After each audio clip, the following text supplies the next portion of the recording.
Salam damai sejahtera bagimu Bapak Ibu, saudara-saudaraku, sahabat renungan harian di mana saja berada. Kita bersyukur boleh kembali berjumpa dalam renungan harian di hari Kamis tanggal 23 Februari 2023. Mari kita berdoa. Kami telah sedia untuk membaca dan merenungkan firman-Mu. Kami bersyukur untuk ruang dan waktu yang Tuhan karuniakan. Kami mohon Roh Kudus menolong kami untuk dapat membaca, merenungkan firman-Mu dengan benar, dan kami hidup pada kebenaran firman-Mu. Ampuni dosa kami, dalam nama Tuhan Yesus kami berdoa. Amin. Bacaan Alkitab dari kitab Yunus pasal 4 ayat 1 sampai ayat 11. Yunus belajar menginsyafi bahwa Allah mengasihi bangsa-bangsa lain. Tetapi hal itu sangat mengesalkan hati Yunus. Lalu marahlah ia, dan berdoalah ia kepada Tuhan, katanya, "Ya Tuhan, bukankah telah kukatakan itu ketika aku masih di negeriku? Itulah sebabnya, maka aku dahulu melarikan diri ke Tarsis, sebab aku tahu bahwa Engkaulah Allah yang pengasih dan penyayang, yang panjang sabar dan berlimpah kasih setia, serta yang menyesal karena malapetaka yang hendak didatangkannya. Jadi sekarang, ya Tuhan, cabutlah kiranya nyawaku, karena lebih baik aku mati daripada hidup." Tetapi firman Tuhan, "Layakkah engkau marah?" Yunus telah keluar meninggalkan kota itu dan tinggal di sebelah timurnya. Ia mendirikan di situ sebuah pondok, dan ia duduk di bawah naungannya menantikan apa yang akan terjadi atas kota itu. Lalu atas penentuan Tuhan Allah tumbuhlah sebatang pohon jarak melampaui kepala Yunus untuk menaunginya, agar ia terhibur daripada kekesalan hatinya. Yunus sangat bersuka cita karena pohon jarak itu.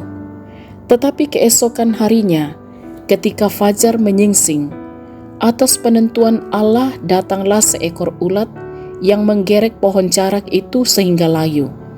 Segera sesudah matahari terbit, maka atas penentuan Allah bertiuplah angin timur yang panas terik, sehingga sinar matahari menyakiti kepala Yunus. Lalu rebahlah ia lesu dan berharap supaya mati. Katanya, "Lebih baiklah aku mati daripada hidup." Tetapi berfirmanlah Allah kepada Yunus, "Layakkah engkau marah karena pohon jarak itu?" Jawabnya, "Selayaknya lah aku marah sampai mati." Lalu Allah berfirman, "Engkau sayang kepada pohon jarak itu, yang untuknya sedikit pun engkau tidak berjerih payah, dan yang tidak engkau tumbuhkan, yang tumbuh dalam satu malam dan binasa dalam satu malam pula. Bagaimana tidak aku akan sayang kepada Niniwe, kota yang besar itu, yang berpenduduk lebih dari 120.000 orang, yang semuanya tak tahu membedakan tangan kanan dari tangan kiri dengan ternaknya yang banyak?" Amin. Tema renungan kita ialah, "Rancanganmu bukan rancanganku. Ia tu pak tangaranmu, tang susi pak tangaranku." Sahabat renungan harian yang diberkati oleh Tuhan, seorang bapak mengamuk di pengadilan ketika hakim menjatuhkan vonis tidak sesuai yang diharapkan. Vonis 15 tahun penjara dianggap tidak sebanding dengan kejahatan yang dilakukan terdakwa yang telah membunuh anaknya. Hukuman yang setimpal menurutnya adalah hukuman mati. Saudara-saudara, Yunus adalah seorang pemarah. Ia ingin melihat Niniwe hancur, sama seperti cerita anak yang hilang. Ketika ia kembali, saudaranya berharap supaya ayahnya tidak menerimanya kembali. Dalam Injil Lukas pasal 15 ayat 25-32. Yunus tidak sepenuhnya berserah kepada Tuhan. Ia sesungguhnya tahu tentang kebenaran Tuhan, tetapi ia tidak taat terhadap apa yang dikehendaki Tuhan. Karenanya ia tidak sepenuh hati melakukan perintah Tuhan. Bandingkan Efesus 6 ayat 6. Ia taat hanya karena ia takut pada tindakan yang Tuhan akan lakukan terhadapnya. Layakkah Yunus marah kepada Tuhan? Ia lari keluar kota karena kekesalannya kepada Tuhan. Tetapi Tuhan tetap mendapatkannya. Tuhan tidak menginginkan Yunus dikuasai kekesalan dan amarahnya. Ia terus diingatkan bahwa rancangan Tuhan tidak seperti rancangan manusia. Yeremia 29 ayat 11 berkata, "Sebab aku ini mengetahui rancangan-rancangan apa yang ada padaku mengenai kamu. Demikianlah firman Tuhan, yaitu rancangan damai sejahtera dan bukan rancangan kecelakaan, untuk memberikan kepadamu hari depan yang penuh harapan." Saudara-saudara yang diberkati oleh Tuhan, Tuhan sungguh murah hati kepada orang-orang berdosa dan yang terhilang. Tuhan memberi kesempatan kepada orang Niniwe untuk bertobat karena ia tidak mau seorang pun binasa. Tetapi ia menghendaki supaya semua orang diselamatkan. Karena itu datanglah kepadanya dan bertobatlah. Ia akan mengampuni dan menyelamatkan. Haleluya. Amin. Mari kita berdoa. Sungguh kami mengimani ya Tuhan, bahwa Engkau terus menghendaki supaya kami pun hidup menikmati damai sejahtera. Walaupun kami sungguh sadar, seringkali rancangan kami bukan rancangan Tuhan. Karena itu kami mohon Roh Kudus terus menolong kami untuk dapat mengerti kehendak Tuhan dalam perjalanan hidup kami.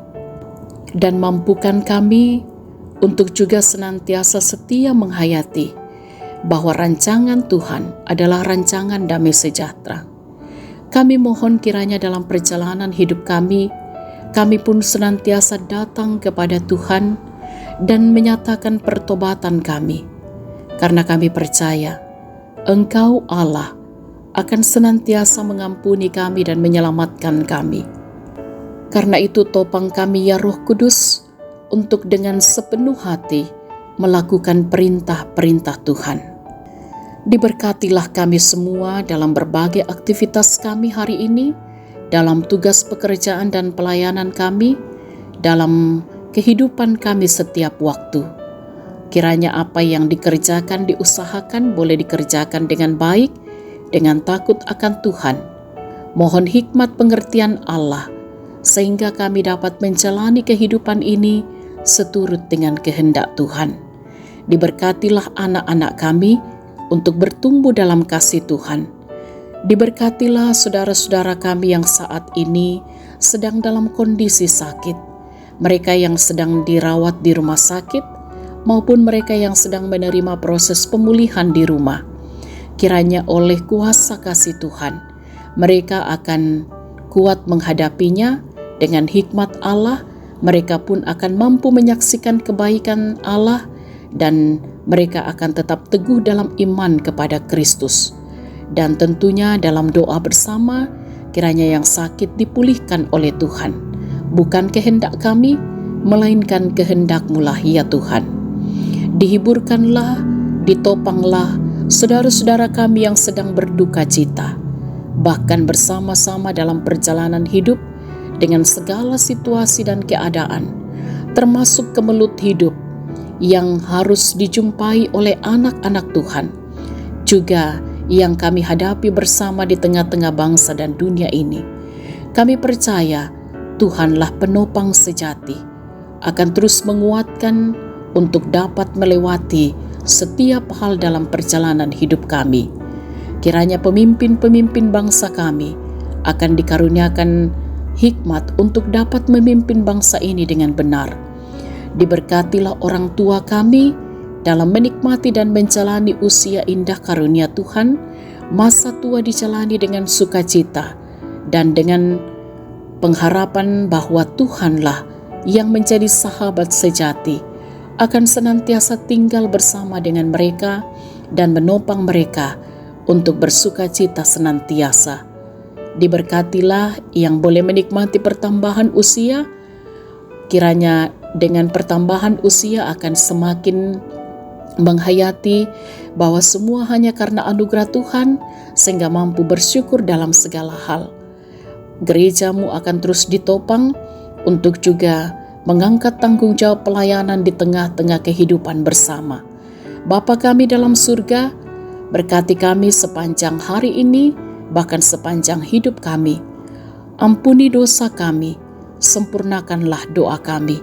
Kami berdoa dalam nama Tuhan Yesus, itulah Tuhan dan Juru Selamat kami. Amin. Sahabat renungan harian yang diberkati oleh Tuhan, selamat beraktivitas hari ini. Tetaplah semangat, tetaplah jaga kesehatan. Salam sehat, Tuhan Yesus berkati.